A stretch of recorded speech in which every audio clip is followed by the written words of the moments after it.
I'm Erik Solheim, currently working for the World Resources Institute, but in the past I was Minister of Environment and Development of Norway. I've been with the UN, I've been with the OECD, Organization of Economic Cooperation and Development, and been involved in many environment and peace and development issues. Thank you, Dr. Erik Solheim. My first question to you would be, what is lacking in the current system, the global system, international organization, to achieve the 1.5 degree Celsius goal, and what can be done about achieving the goal?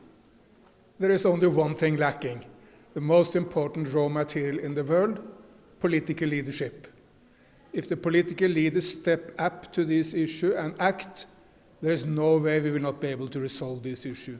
Then, of course, people need to put pressure on political leaders, business need to do their part, but the one lacking piece is political leadership. Thank you, Dr. Erik Solheim. What is the role of forums like the World Sustainable Development Forum for catalyzing action for achieving the Sustainable Development Goals? You yourself are a patron of the WSDF. So can you please share your thoughts and vision? I think the most important part of a forum like this is inspiration. People should go from this forum being more inspired, wanting to do more. They should have learned something from each other. Of course, everyone has something to bring into the conversation. But let's inspire each other. Let's not be doomsayers, just speaking about all the problems. We all know they are there. But inspiring each other to find the solutions and go out and mobilize people for these solutions. My third question to you would be, what would be the role of youth in achieving the Sustainable Development Goals and climate action? I think youth have many roles to play. One is, of course, to put pressure on the political leaders and business to act in the way, like, say, Greta Thunberg, but this wide movement of youth is doing. I also believe that youth tend to be more innovative. We need any number of new solutions, information technology, new and more effective solar energy, offshore wind. There's any number of technologies we need. And history shows that it's young people who tend to bring the new ideas and innovation.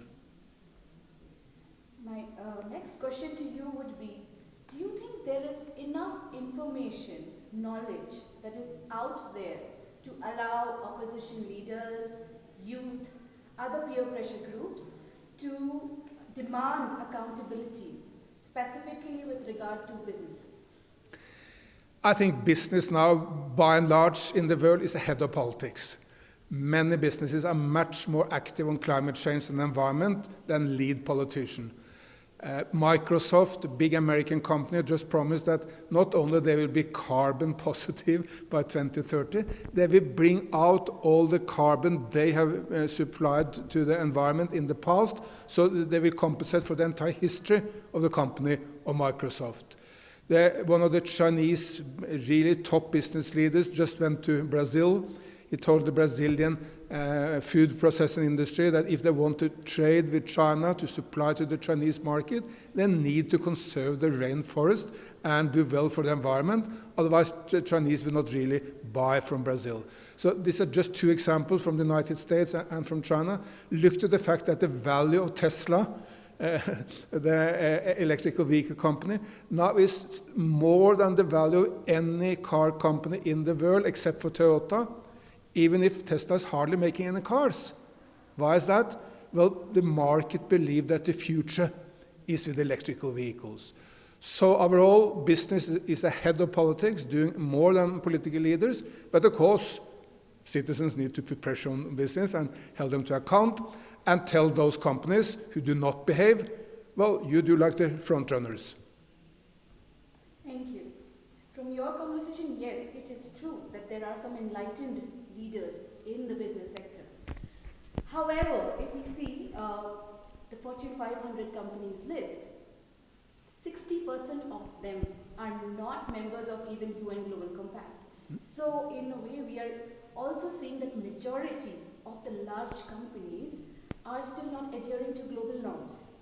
So how do you think we can get them on board? How do you think we can make them accountable? Would it be through states? Would it be through international organizations like UN? So What would be your thoughts on that? Governments need to regulate markets. If government don't regulate markets, we will come nowhere. And then they will mobilize through regulation of markets all the technology, innovation, and scale which comes with business. And then consumers need to put pressure on business. You go and buy from the company who do good for the environment, even if not all is doing that. If 20% of the people want to buy the environment-friendly products, well, it'll have a huge transformative impact on market. And we have seen a huge shift just in the last 1 year. 2 years back, you are right, most businesses didn't really take climate change seriously. It was done by some nice people in the company, but not by the top leaders. But that's completely changed now. Look to the fact that Goldman Sachs, the icon of American capitalism, really at the core of American capitalism, now has said that we do not want to finance oil activities in the Arctic.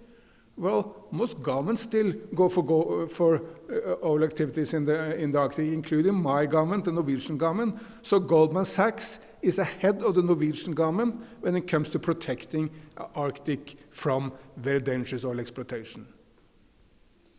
Thank you so much, Dr. Solheim. The last question is, how do you like Durango? I love it. It's a nice historical city, also playing a key part in the Mexican Revolution.